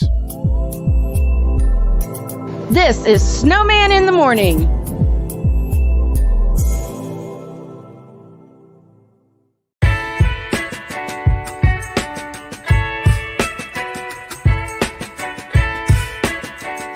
The thing is, until you can erase 3 Februaries, shut up. Bang! Quality over quantity. LeBron has beaten some of the best competition in NBA history. He's the GOAT emoji. I will not cuss. I will not cuss. I will not swear. I will not swear. Where sports is the base, life and fun are the results. This is the Brian Snow Show. Your afternoons just got better with the Brian Snow Show. Weekdays, 4 p.m. Eastern. Come on aboard and enjoy the ride, folks.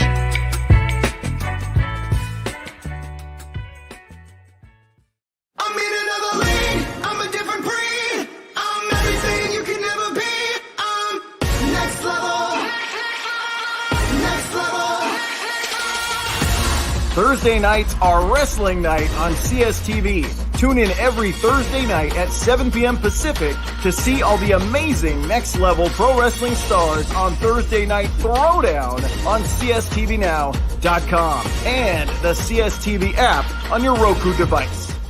PK Tire Pros, your one-stop on-the-spot auto service headquarters for a complete line of quality tires and auto services.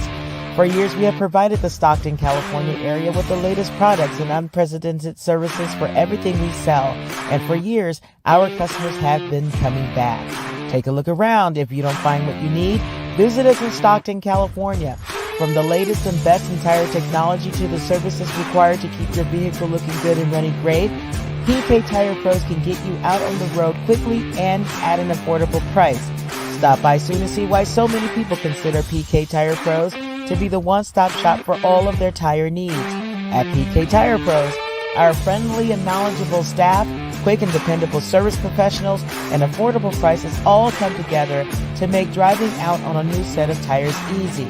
On top of that, we never tire of tires. Stop by and see us, and you'll be glad you did.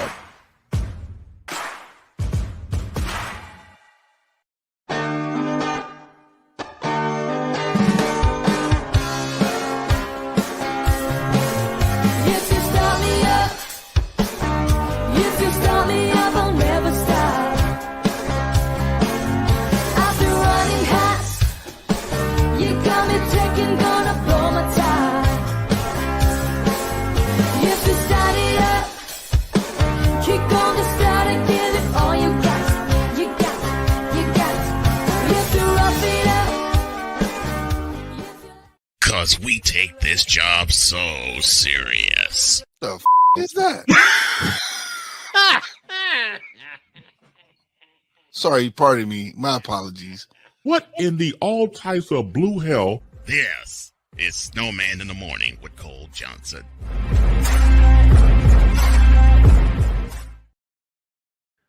Ay. All right. Here is that man, the man, in charge of Cole Sports with a Z. The one, the only, Cole Johnson. Good morning, sir. Good morning to everybody in the Fanatic Feedback Zone. Those are watching and listening, and to you, one Mr. Snowman. Thank you. How you doing, man? Good. You look about as busy as I feel. and the work still continues. So yeah. It's not done yet. It's not done yet. No, not done yet. Both with this brand and with my job. So yes, I dig it. I dig it. Speaking of which, Monday night, I got to do this right. Because since it's Monday Night Baseball, I got to throw this behind it. Monday Night Baseball. I'll have the call tonight from Minute Maid Park on the alternative play-by-play that you need to hear here on Snowman Multimedia as the Texas Rangers take on the world champion Houston Astros in a key 3-game set as the Astros try to get a share of first place for the first time this year. Houston coming off 3 out of 4 in Oakland. The Rangers coming off of some problems with the Los Angeles Dodgers. Who will win Game 1 tonight in Houston? I'll have the call beginning at 7:45 Eastern Time. And hopefully they can build Astros. I mean, can build off of taking 3 out of 4 in Arlington earlier this month. So, and Mauricio Dubon rescued the Astros yesterday. Yes, because with that game-winning home run, because Oakland controlled that game for 6.5 innings. The offense was absolutely horrendous. Oakland controlled that game with their pitching, and it seems like when Sam Long came in, the Astros bats shut down, but then the 7th inning happened, and they were able to pepper that bullpen, and then Mauricio Dubon with that missile he hit out of the Coliseum yesterday. That was an absolute missile. Yeah. I mean, kudos to the Astros to win in spite of leaving as many runners they did on base. Yeah, they left 9. And look, the A's pitching yesterday was stellar, for the exception of possibly the top of the 7th and the 9th inning, and the 9th inning as well. And I love Jeremy Pena, but he almost doomed the Astros to not even score in that inning. But the very next pitch, Dubon said, "I'll take care of this myself," and blasted one out. 3-2 was the final. This is my scorebook that I use for my baseball games, and I'm getting an idea on how to make this even bigger for next year because I plan to do a whole lot more baseball. Let me put this away. C.J. Gardner, according to the Playmaker, has suffered a non-contact injury. Oops. Ouch. And I think there was another injury. Nyheim Hines is done. Knee injury. Yeah, knee injury. Tom Pelissaro providing the new play-by-play with JJ in the house with us. What's up, JJ? Fabulous job on the call this weekend. But poor Nyheim Hines. Yeah. You finally get a chance to start a game. You're in an even more dynamic offense than what you had with Andrew Luck and the Buffalo Bills, and then this happens. Yeah. And he was going to get the opportunity to tote the rock more than possibly when he was with the Colts. Yeah. And now he has to watch his team from the sideline all 2023 long. I can't. Those non-contact injuries during the summer kill a team. Yeah. Kill a team. And we don't know what's going on with C.J. Gardner. Attention sports fans looking for the ultimate gear and apparel to show your team pride. Look no further than Fanatics, the #1 destination for sports enthusiasts. Visit snowmanmultimediasports.com/fanatics today and shop a wide selection of officially licensed merchandise from your favorite teams. From jerseys to hats, accessories to collectibles, Fanatics has it all. Don't miss out on the chance to elevate your game day experience. Head over to snowmanmultimediasports.com/fanatics today and gear up like a true fan with Fanatics, officially licensed everything. And thank you to ChatGPT for giving me this read. There's a couple more that I'm gonna use ChatGPT for. Gave me the read for the opening of my afternoon show. More on that later. Man, I'm ready for football. I don't know how you feel, but I'm ready for football. Well, I mean, training camp begins this week, so I'm not ready for what the Tennessee Titans are going to do this year. Openings for them. I'm not ready for what the Tennessee Titans are going to do because it's total BS to me. People want to know why. BS to me. People want to know why I have such a disdain toward the Titans. It is quite basic and simple. The team that I rooted for wasn't residing in Nashville. They resided in Houston. And everything they built moved with them. And it's not even in Houston. So if even people were to say, well, bring back the Oilers, you can't because the Titans own them. Mm-hmm. And they own them to the point where now you're going to see this year the Columbia blue and the white helmet with the Columbia blue oil derrick with the red and white trim on it. You're going to see them sport that. So I'm not going to be able to watch. Yeah, I cannot support a team that hijacked the team that I rooted for. And the same goes through with me. You know my disdain for OKC. Mm-hmm. You know my disdain for OKC. Yeah, and because they stole the freaking Seattle Supersonics. And you've heard me tell the story of when I actually went to now Nissan Stadium, and I actually saw on the side of the walls of the stadium. Oh no! I saw not just Frank Wycheck and Steve McNair and Eddie George, but I saw Munchak and Brazil and Bruce Campbell and Bruce Matthews. I understand Bruce Matthews because he did Warren play Moon with the Titans too. Yeah, Bruce Matthews played on that Super Bowl team in 1999. Right. But he was an Oiler first. Right. And that's what I saw on the outside of the stadium. I'll go inside the stadium and I see you actually went in that joint? Yeah. Which was actually a Bud Adams special because he was cheap as all get out. Of course. I mean, you looked inside the stadium and you see this ring of honor that has nothing but Oilers players on it. I'm like, okay, Rob Brazil, Elvin Bethea, George Blanda, and yes, Blanda played for the Oilers. He sure did. He sure did. Earl Campbell, Dan Pastorini. I'm like, you got to be kidding me. Dan Pastorini. I haven't heard that name since 1978. Good Lord. I'm like, you got Dave Casper. I mean, you got to be kidding me. I'm like, what? Dave Casper in his waning day. Well, I take that back. Casper was before he went to Oakland. No. Oh, it was his waning days. Yeah. Okay.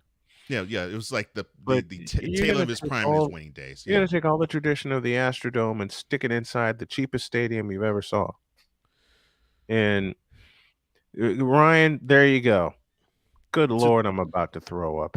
Yeah, to the point where they're gonna build a new stadium. So yes, the stadium is barely 25 years old now, and they're gonna wreck that thing and build something new. Well, you know what you do.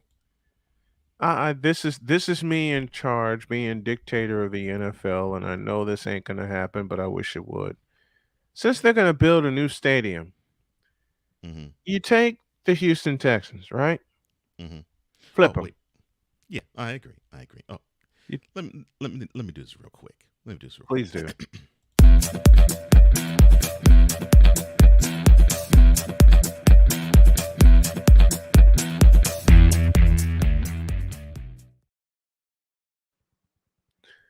Hey, Drew, you should have seen me on Friday. The year was 1995. So I was just going about my normal business day. Oh, no, just Take it. About my normal day, and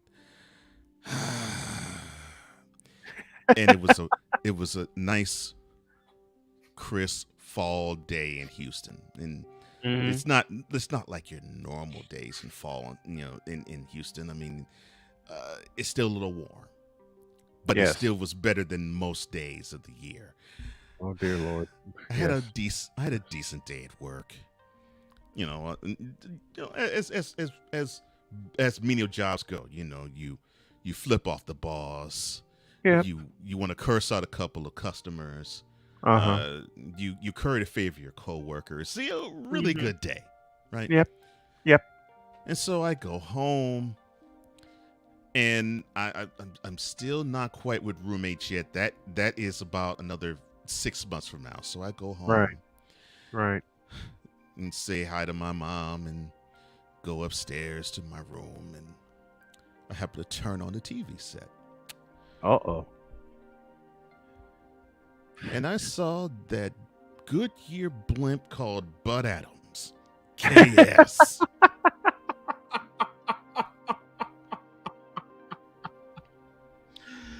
He's just simply jolly.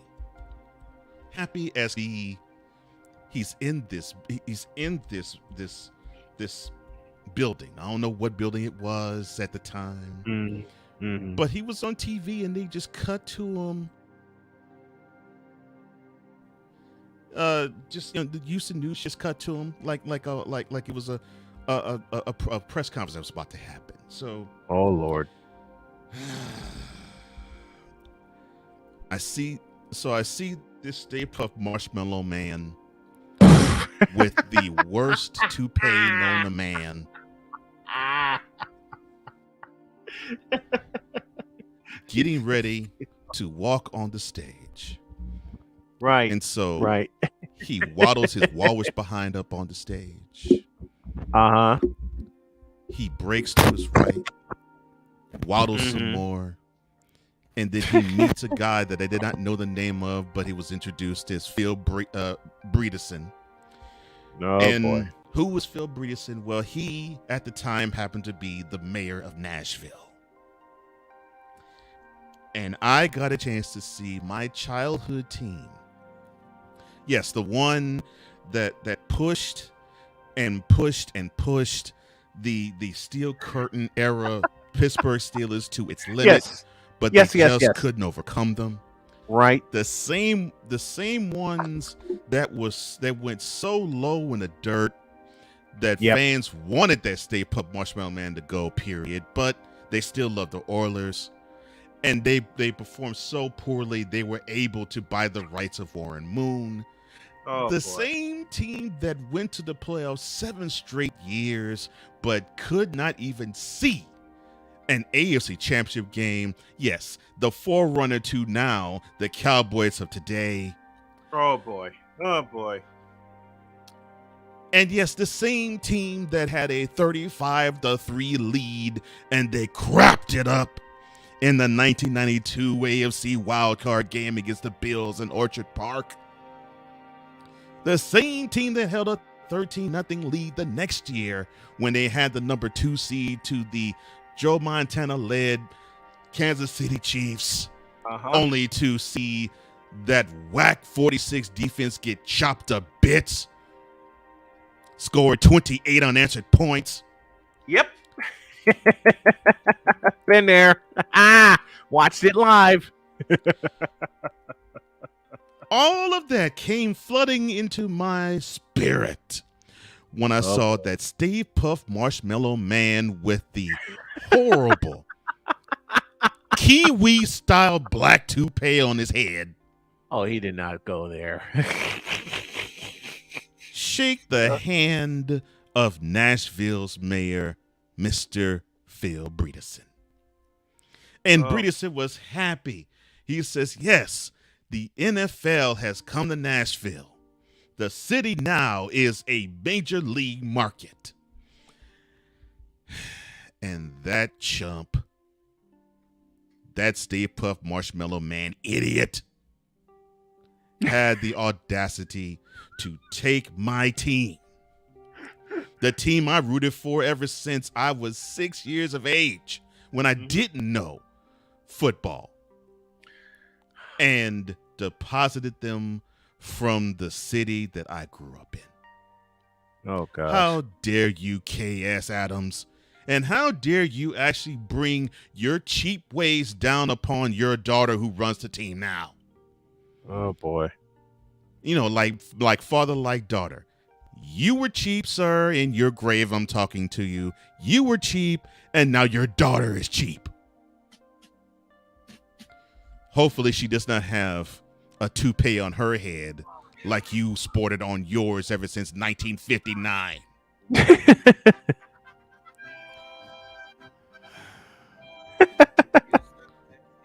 But I digress.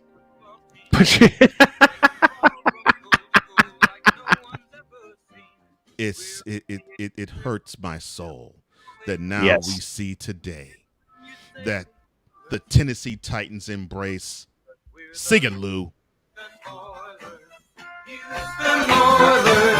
Houston Oilers #1. Yes, we're the Houston Oilers.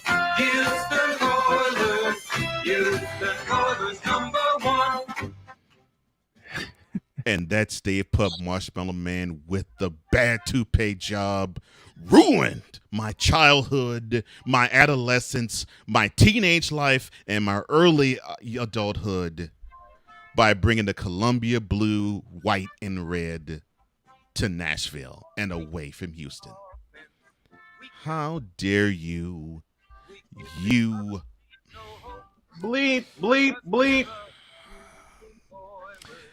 I wish I could actually say this, but my tongue is holding me back.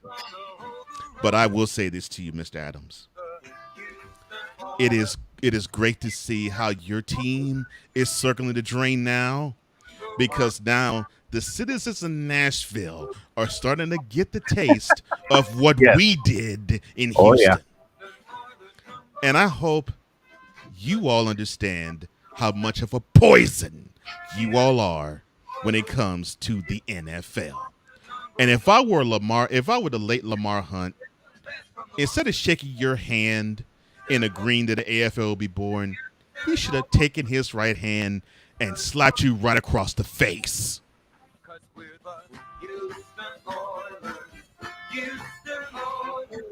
I love it.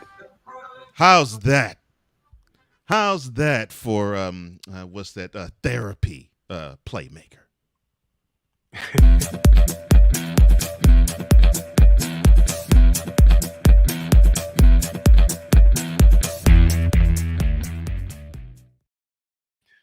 Winnie Pooh decided to join us, and I think we have to get to some notes now.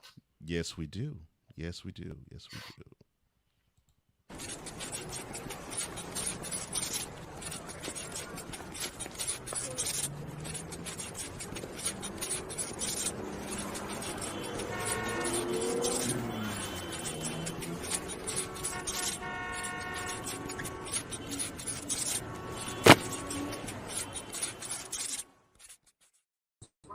Atlanta Braves have the best record in baseball, and yet no one's talking about them. But this man will. Jay Spivey joins us now on the Invader Coffee guest line. Good morning, Jay. Good morning, gentlemen. How are you? They do? I need how to. How dare the news don't report all this? Well, you actually, shame on them. Cole, actually, before we get going, guys, I just heard your previous segment. Cole, you feel? I'm gonna guess you're probably not gonna be going to any Adam's Christmas parties. You were 100% absolutely correct, Jay. That was one of the best vending jobs I've ever heard in my life. Thank you, sir. I got one for I'm going to do one for tomorrow, and I want Jay to join me talking about the Seattle Supersonics. But I digress. Oh my goodness! Why there's not a team in Seattle is unbelievable. That's vomit-inducing too. Jay will join me for that on the afternoon show tomorrow. But we got this here right now. No one's talking about the Atlanta Braves. No one is talking about how dangerous the Toronto Blue Jays can be in the American League East. No one. I got a litany of teams. Yeah, and I'll add one. Baltimore Orioles, the Orioles, Miami Marlins, the Rangers, the Astros, Texas Rangers, the Milwaukee Astros, Brewers, the Giants, the Reds, the Reds. The Reds, the Reds. All the those Giants. teams you mentioned have not gotten any focus. A team here, other than Houston, those are all small market teams. Exactly. And they all are doing that four-letter network refuses to show any of those teams. Mm-hmm. And yet they are all excited the last 2 weeks. They announced that next week the Orioles are on next Sunday night, but they should have been on last night when they played the Rays. For first place in the division. Yes. But for heaven's sake, game. They're playing next Sunday night against the last place Yankees. I was gonna say which of the power brokers are they playing? Is it the Red Sox or the Yankees? They're playing the For Yankees. heaven's sake, they played the Rays and beat them. Yes, beat them 3 out of 4. 3 out of 4. 3 out of 4 to now wrest control away from them to now own the AL East lead. Yeah.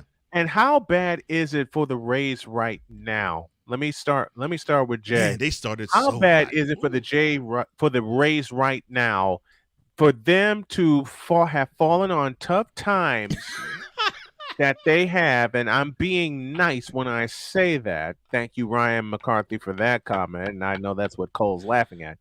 But the Rays have fallen bad. What's going on in Tampa? Well, listen, I appreciate what the Rays have done over the years as a small market team in a dumb of a stadium. But when you rely, and y'all know I say this almost every week, when you rely on almost exclusively analytics, and you take your starter out, or you don't use a starter and you use it as an opener, and it's just analytic after analytic after analytic, and you don't look at what's actually on the field and pay attention to what's on the field. To me, you get what's coming to you. Yep. And they're getting it now. They are y'all think the Orioles are good now? They have a list, a whole roster full of guys coming up that y'all have never even heard of before. And they're coming up. The Orioles are going to be good for a long time. And some of them are coming up in September to fill some roster spots. They did this right, okay? They stockpile their picks and stockpile their farm system. They got a group of guys that's going to come up in September to fill some roster spots, going to be given a chance to show what they can do, and some of them maybe even put on the postseason roster. But the Baltimore Orioles are the most dangerous team in the American League right now. But the way that they're playing, they wrested first place away from Tampa Bay, and in essence, they beat them into the dirt. Dare say their best prospect is at AAA right now after just being drafted last year. Yep. Holiday. 19 years old, already in AAA. Dare say the Orioles took notes from the Astros. Yes. Oh, yeah.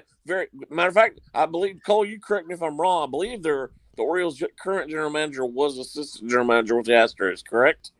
That is correct. Yes, that is correct. That is correct. That is correct. So yeah, there's a lot of similarities. He took all those notes to Baltimore. Now look what Baltimore's doing. They loaded with talent. Houston's reloading their farm system. Okay, so we know the Astros are going to be around for a while, but I want to get to Atlanta. I want to get to the Braves. They have the best record in baseball, and no one except us has the nerve to talk about them unless it's local in Atlanta. No one on the national stage is showing any kind of flowers to the Atlanta Braves right now. I'm gonna use a perfect example. I watch baseball I'll watch it a lot. Yes, whether it be the Braves or any other team. Now Friday night, I was sitting there watching MLB Network, and it was 10 o'clock, so most of the early games were over. Right. And the three panelists on there got on there, and they said, "We realized the Braves are in first place, but they listed three different teams who had the better chance to win the World Series." Wow. They were the Dodgers, the Astros, and who was the other one? It might have been Baltimore, but it was not the Braves. And they have by far the best record in baseball right now. And only one of those teams has a legit chance right now. And of course, I'm talking about Houston because they've been there. I totally agree. The only one of those teams that they listed who has a legitimate chance to win the World Series in that list right now are the Houston Astros. For the simple reason of experience. Here's why I think people are not talking about the Braves now. And I see the parallel as to why they didn't talk about them 3 decades ago. When they, other than when they had the stable of starting pitching arms of Smoltz and Glavine and Maddox and Avery at the first part and Steve Avery. First part of that stretch. You see this team do well in the regular season, and then when they get to October, they sputter. And I think now you're starting to feel similar vibes when it comes to this team, although they did hold the World Series trophy in 2021. Last year, I think, put a bad taste in the national reporters' mouths in terms of the Braves, where it's like, okay, we're not really going to pay attention to this team until the calendar turns into October. because we want to see then if they are going to be the team to beat. Yeah, because I think they got spooked hard in that NLCS when the Phillies got a hold of them, and seemingly, yeah, but saying correct me if I'm wrong, Jay. Seemingly, ever since then, the talk with the Braves has been okay. They are a good team. They have some good stock. October with them. Oh, that's always been an issue. Yeah, to me. And I watch them almost every day. To me, their biggest problem right now is whether it be starters or relievers, their pitching core is just decimated by injuries. Right. And it looks like 2 or 3 of them are getting ready to come back, but still, their bullpen is just shot all to pieces. Do they have enough? But is there enough time? They may get some pieces. They maybe get some pieces back, but is there enough time for them to gel into October? I think so. I mean, they got such a margin of error. I mean, the National League East is, for all intents and purposes, over. I mean, the question is, they have close to a double-digit lead. So they're not. Nobody in the National League is going to overtake them for best record in the National League. So I don't see that being a major issue. And it really doesn't matter. The Orioles, I believe, are 4.5 games behind them for the best record in baseball. But that, I mean, to me, that's like, who cares at this point? They shouldn't even focus on that. If they get it, fine. If they don't, they get it, fine. I mean, if they can, and don't forget the trading deadline is next Tuesday, right? So if they can get a reliever or two, or maybe a starter, and then Fried's coming back probably the end of this week or early next week. It sounds like AJ Minter's coming back probably the end of this week or next week, and then Dylan Lee's probably coming back in the next 2 weeks probably, and then Sanchez. I'm sorry, Jesse Chavez is coming back probably about mid-August. Yeah. So, I mean, they're going to get some pieces coming back. That's good huge timing.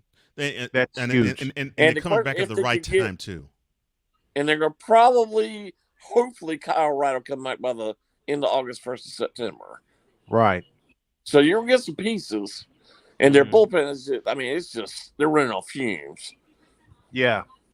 I mean, let's look at the National League West. The Dodgers are in front, but the two teams that are chasing them, the Diamondbacks and the Giants, are 4 games back.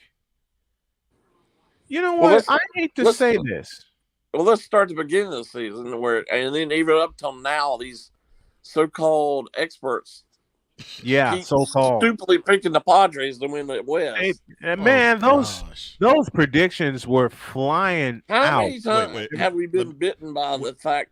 Listen, the Dodgers have clearly underperformed in the playoffs. But how do you not pick the Dodgers to win the West? I don't understand it either. I do not understand that either. The Dodgers were my first pick to win the West, but the second pick is my wild card, and that's San Francisco. And they're in the midst of it. They are in the race for the wild card. They're only 4 games back of the Dodgers, and they see them again a couple of other times. But you know why everyone wasn't picking the Dodgers? Because they were so enthralled with what the San Diego Padres did. It's a soap opera. Playoffs, I agree. which is stupid to me because they're. I agree. Jay, you just said it. They're a big soap opera right now, and they're not doing a damn thing. And they keep saying there's still time. No, listen, we played almost 100 games now. They are what they are. They're not going to get any better. They're not going to get. They're not. They clearly have. They clearly don't mesh well with each other. It's basically a group of all-stars. Well, and the funny thing is, that's all it is. And the funny thing is, they didn't mesh well last year. They were very fortunate though, to get to the NLDS. And then they added Xander Bogaerts. And then the other part on top of that is they got to the NLCS, but then they got spanked by Philadelphia. Right. They got spanked. They got spanked by Philadelphia. So, in my purview, we saw signs of this happening, I think 2 years back. Right. Where it's like, okay, this team just does not gel at all. But like what you said, Jay, they're just loaded with names, but they don't show any type of chemistry. They don't show any type of kinship. They don't show any type of any type of Man, love you where just you said actually the- can say this just team said the actually loves to play for and with one another. You didn't see that 2 years ago. You didn't see it last year, and now it's coming to roost now this year. It's horrible the way this is going down. Mhm. This is horrible. And they look bad. That's the thing. These can't team philosophers, they look bad. Listen, Jay and I talked about this. No, we all talked about this, and everyone who loves baseball in the chat, you can line this. You can respond with what I'm about to say. But we've all talked about the ability to manufacture runs. Okay? Yes. The good teams, Atlanta, Tampa Bay, let me take a look. The Houston Astros, the Baltimore Orioles, the Texas Rangers. What do they all have in the Cincinnati Reds, the Diamondbacks, and the Giants? What do they all have in common? I mentioned the division leaders as well as the wild card teams. What do they all have in common? They don't need to rely on a 3-run homer. Bingo. They don't need to rely on that. Bingo. Right. They can manufacture a run. Yeah. Now that's Cole. One thing, you're right, but to me, up until last week, the Braves, I believe, had gone 28 or 29 straight games with a home run, and then that ended, and now here they're on another streak again. To me, they rely too much on the home runs because many times they get runners in score position, don't drive them in, but but their margin of running margin is just huge. So they're so far ahead of everybody. But to go back to the leadership, you were talking about last year's team.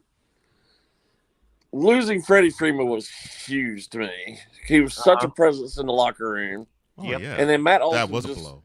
Getting Matt Olson, he didn't even join the team until midway through spring training last year. So it was harder for him to get his foot in the door. And then they lost Dansby Swanson this year. But to me, last year, and this is sort of undersold, don't forget Ozzie Albies got hurt. And then he came back, and I believe he played like 1 or 2 games and got hurt again. Yeah. So he was unavailable for the playoffs. Well, to me, he's their heart and soul. Agreed. He's the heart and soul of that team. Mm-hmm. And they just were lost without him last year. And you can see them now. He's been healthy almost the entire season this year. And they just love the guy. They just love him. Mm-hmm. He's huge for them. And His they don't help have is any huge for issues them. at all. None. None. And a large part of that is I don't understand I see it all the time. I hear it all the time. Braves fans hate Brian Snicker. I don't understand why. I really don't understand why. Because all he's done is win. All the man has done is win. I don't know why they don't like that, but they do. I don't know why. I mean, the man just wins. I should say. And he's a good man, too. He is. Here's one of the more dangerous teams in the American League right now. Aside of Houston, who has a chance to snatch the AL West lead or tie for the AL West lead for the first time this year or being part of first place. I'm going to be crazy for saying this, but the most dangerous team right now resides in the American League East. The two most dangerous teams. One's the Baltimore Orioles. The other's the Toronto Blue Jays. Absolutely. I'll say this about the Blue Jays. The Toronto Blue Jays are right on the precipice. You mean it wasn't the team that was on national TV last night? Hell no. Or the other team that was on the other on the same field last night? Hell no. Yes, the Red Sox and the Mets. Why was that game on TV last night? Because unfortunately represent the two of the biggest markets in America, and it's sad that is what's a barometer and not how well a team performs on the diamond. But the Blue Jays, in my estimation, they are the power brokers of the AL East because they can influence who's going to finish where in that division, and I mean they can influence all 4 teams that they play in the division. Yeah. That to me is why I say whether they are spoilers or whether they are contenders, they do to me control how the rest of that division is going to go from here until when it's over in October. And Cole, a lot of people think Toronto is a small market team. It's actually not at all. They're not. No, Toronto it's not. is one of the largest cities in North America. Yeah, it's a large city in Canada. Yes, no. And aside from the Yankees and Red Sox, who I don't think have any chance of winning the East. No, I don't think they do either. They have the most money in the East. That the Blue Jays are loaded with money. So at the trade deadline, I mean, they could add pieces galore. And they're probably and they're probably going to. And they're probably going to. Running out of time, but Jay Spivey joins us as he does every Monday to talk all kinds of stuff. It's a baseball special today, and it's going to be a baseball special. It's going to be a lot of baseball throughout the end of the season. Jay, thank you for joining us, my friend. Really appreciate it. Thank you, gentlemen. Good seeing you, brother. All right, take care.